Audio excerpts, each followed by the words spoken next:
What if I told you that the person who reported finding a body was actually the one who put it there? What if that person was a police officer, trained to investigate crimes, not commit them? And what if the victim was 8.5 months pregnant with his child? This is the story of Jennifer Webb, a young woman whose love for ladybugs and bright personality made everyone around her feel alive, until one August night in 2004 when everything went dark. Stay with me because this case will make your blood run cold, and the twist, well, you won't see it coming even when it's standing right in front of you. Jennifer Webb, or Jenny as everyone called her, was the kind of person who lit up every room she walked into. Born in 1979, she was the firstborn daughter in a loving family from Saginaw County, Michigan. 2.5 years after Jenny arrived, her sister Angie was born, and even though they had completely different personalities, these two girls were inseparable. Jenny was the outgoing one, the social butterfly who could make friends with anyone within minutes of meeting them. People who knew Jenny always said it felt like they had known her their entire lives, even if they had just met her. That's the kind of energy she brought into the world. Growing up, Jenny had this infectious enthusiasm for life. She loved to dance, and as a little girl, she would twirl around the house performing for anyone who would watch. In high school, she was involved in cheerleading, not because she wanted to be the center of attention, but because she genuinely loved cheering people on and supporting others. She was named Senior Student of the Month because of her positive attitude towards schoolwork and her fellow students. Teachers remembered her as the girl who always wore a smile, no matter what was going on in her life. When she graduated in 1997, her family celebrated with air horns and cheers because they were so proud of the woman she was becoming. After high school, Jenny enrolled at Delta College, a community college in Saginaw County. She wasn't quite sure what she wanted to do with her life yet, but she was taking it one step at a time, figuring things out as she went. And that was okay because Jenny had this amazing ability to adapt and make the best of any situation. She eventually found a job that she really liked, and everyone at her workplace said she was one of the best employees they had, responsible, hardworking, and always willing to help others. But beyond all of this, there were two things in Jenny's life that she absolutely loved more than anything else. The first was ladybugs. She was obsessed with them. She had ladybug decorations, ladybug accessories, and she even had a ladybug tattoo on her left foot. For Jenny, ladybugs represented something special, something bright and hopeful. They became her spirit animal, the symbol that everyone associated with her. The second thing Jenny loved was the University of Michigan. She was a die-hard Wolverines fan, and she never missed an opportunity to tailgate at games with her friends and family. Those fall Saturdays were some of her favorite days, surrounded by people she loved, cheering on her team, living life to the fullest. Jenny's best friend Dree remembers those days fondly. The two of them were incredibly close, the kind of friendship where you don't even have to say anything, you just know what the other person is thinking. They did everything together, and their bond was unbreakable. Or at least, that's what everyone thought. Now here's where things start to take a turn. In early 2004, Jenny's life was going pretty well.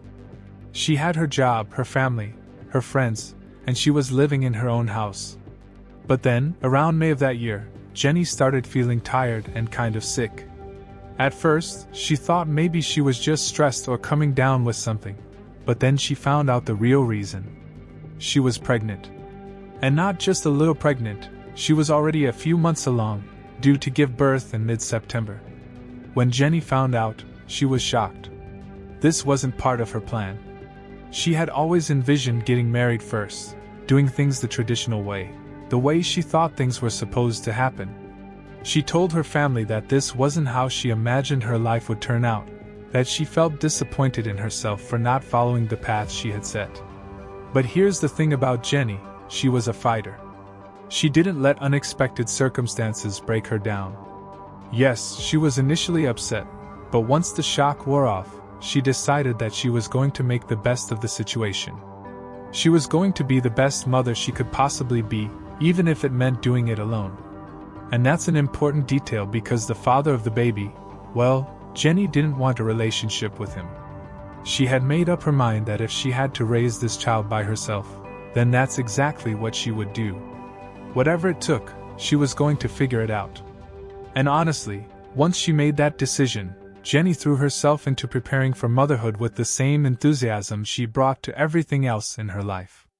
She started eating healthy, which shocked everyone who knew her because Jenny had always been the type to enjoy her junk food and not worry too much about her diet.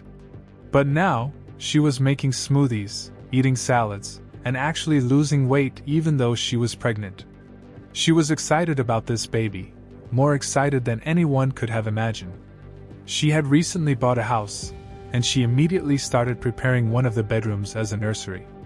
She put down new carpeting, bought a crib and a dresser, and decorated the walls with care and love. Every detail mattered to her because this was going to be her baby's room, the place where her child would sleep and grow and feel safe. Jenny's transformation during her pregnancy was beautiful to watch. She was glowing, full of hope, and ready to embrace this new chapter of her life.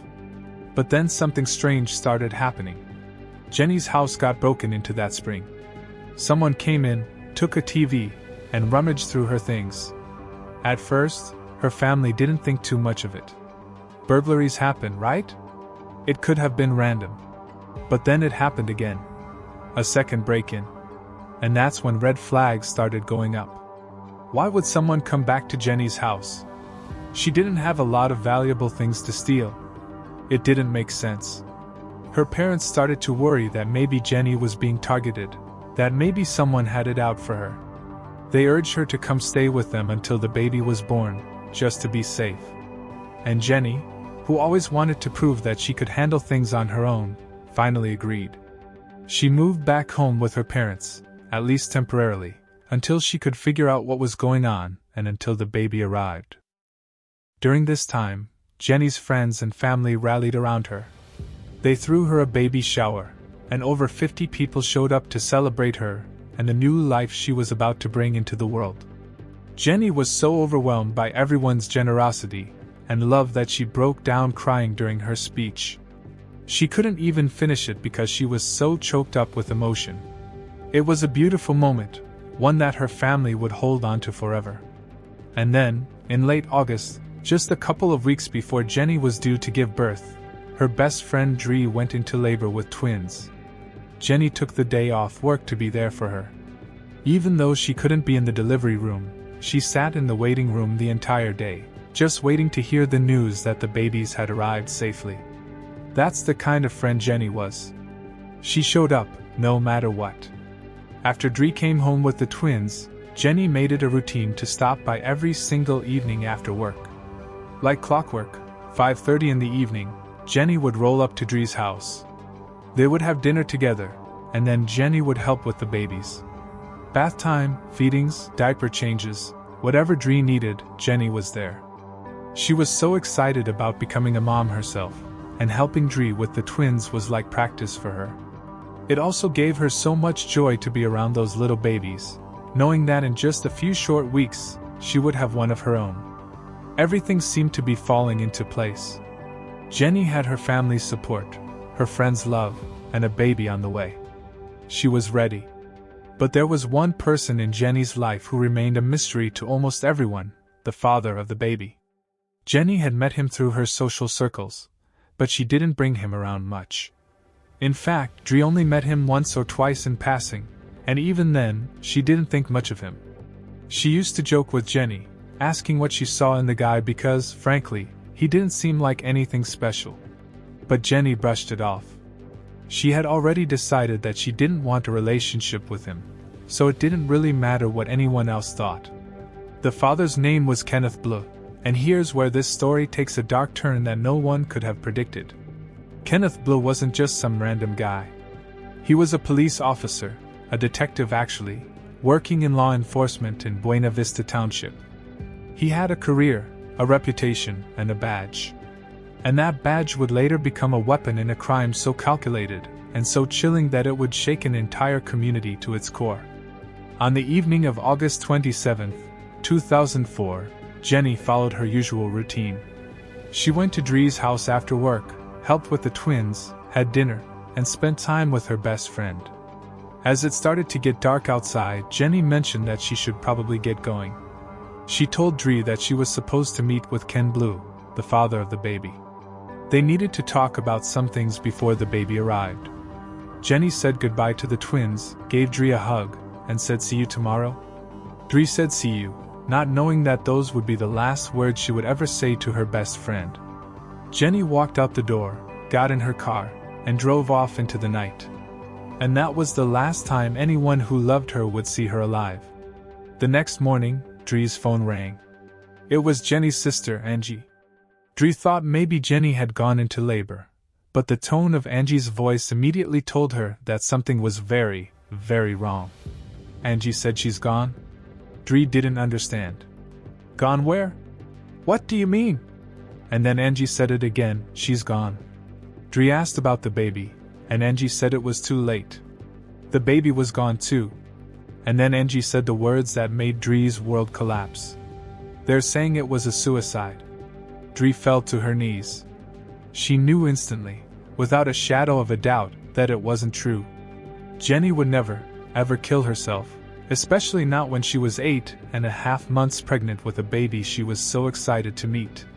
It didn't make any sense.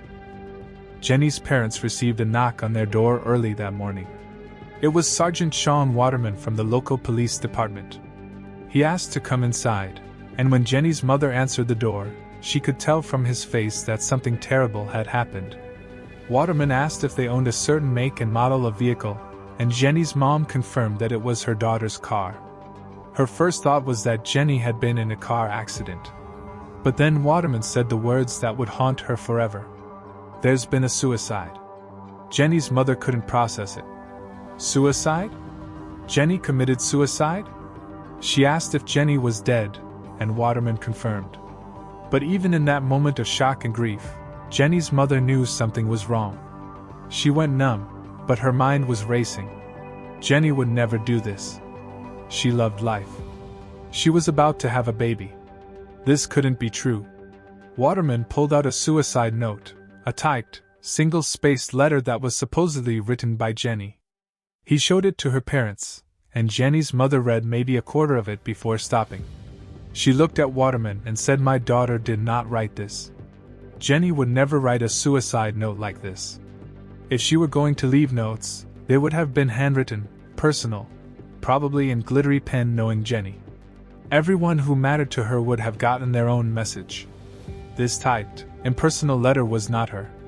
It was so obvious to Jenny's mother that something was very, very wrong. And then Waterman asked a question that changed everything. Did you know she was pregnant? Jenny's mother said yes, of course. She's 8.5 months pregnant. She has the nursery all set up. Do you want to see it? She took Waterman to the baby's room, showed him the crib, the decorations, the new carpet. She asked him, "Does this look like the room of someone who would kill themselves? Does this look like someone who didn't want to live?" Waterman then asked who the father of the baby was. And when Jenny's mother said Kenneth Blue, Waterman's face went completely white. He had to sit down on the couch. He looked like he had just seen a ghost.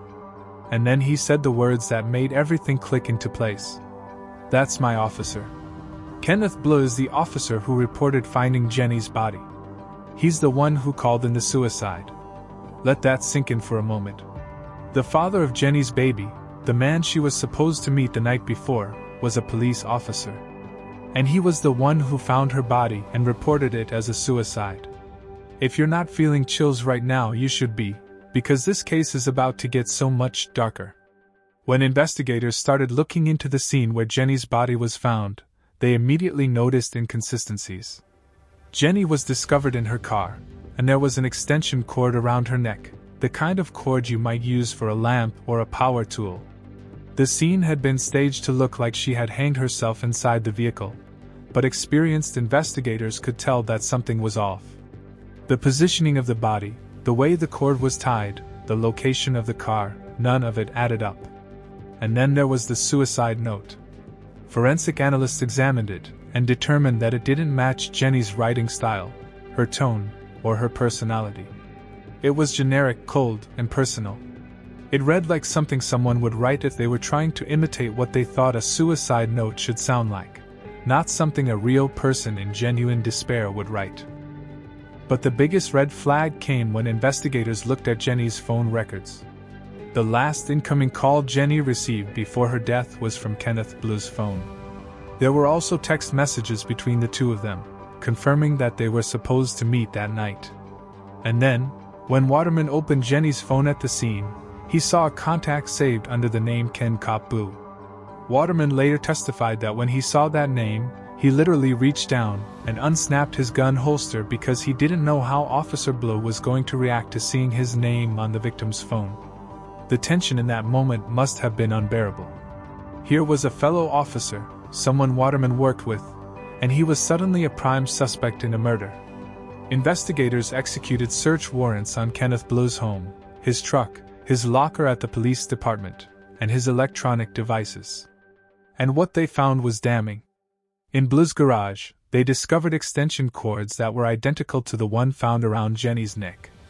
In the trunk of his vehicle, they found a box of green exam gloves, the kind that police officers and medical professionals use.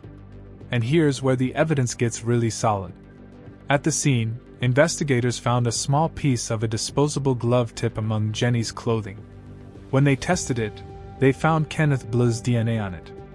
But it gets even better. Blue had a visible injury on his right index finger, a void area where the skin was damaged. The glove tip matched perfectly with that injury. It was as if the universe had left a breadcrumb trail leading directly to him.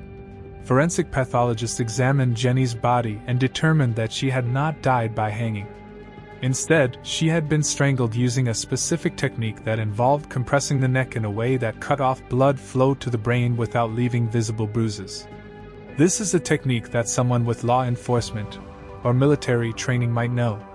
The pathologist explained that when this type of compression is applied, it stops circulation to the brain, and the victim loses consciousness within seconds and dies within minutes. And because Jenny was 8.5 months pregnant, when her circulation stopped, the baby's circulation stopped too. The placenta could no longer deliver oxygen, and the baby died within minutes. 2 lives extinguished in one horrific act. The prosecution built an overwhelming case against Kenneth Blue. They presented the DNA evidence, the phone records, the text messages, the extension cords, the gloves, the injury on his finger, and the expert testimony about the manner of death. They argued that Blue had killed Jenny because he didn't want to be tied to her or to the responsibility of being a father. Maybe he was worried about how it would affect his career, or maybe he just didn't want the complications that come with having a child. Whatever his motive, he had made a cold, calculated decision to end her life and stage it as a suicide. And because he was a police officer, he knew exactly how to manipulate a crime scene. He knew what investigators would look for, and he tried to stay one step ahead of them. But he made mistakes. And those mistakes would be his downfall. During the trial, witnesses testified about Blue's behavior at the scene. They said he was sweating profusely, his right eye looked unusual, and his reaction to finding the body seemed off. Instead of showing genuine shock or grief, he seemed nervous, almost paranoid. He stayed close to the other investigators, hovering whenever they tried to talk to each other, as if he was trying to control the narrative and make sure no one suspected him. One officer testified that when Waterman opened Jenny's phone and they saw Blue's name, the tension was so thick you could cut it with a knife. Everyone knew in that moment that this case had just become something much bigger and much more sinister than a simple suicide. The defense tried to argue that there was no direct evidence linking Blue to the crime, that the DNA could have been transferred innocently, and that the circumstantial evidence wasn't enough to convict. But the prosecution countered with what they called unchallenged scientific DNA certitude. They pointed out that Blue's DNA was found on a glove tip at the scene, that the glove tip matched the injury on his finger, that the extension cords in his garage were identical to the murder weapon, and that he was the last person to have contact with Jenny before she died. The jury didn't need to deliberate for long. They found Kenneth Blue guilty on all 4 counts, including first-degree premeditated murder in the deaths of Jennifer Webb and their unborn son, who the family had planned to name Braxton. At sentencing, Jenny's mother stood before the court and looked directly at Kenneth Blue.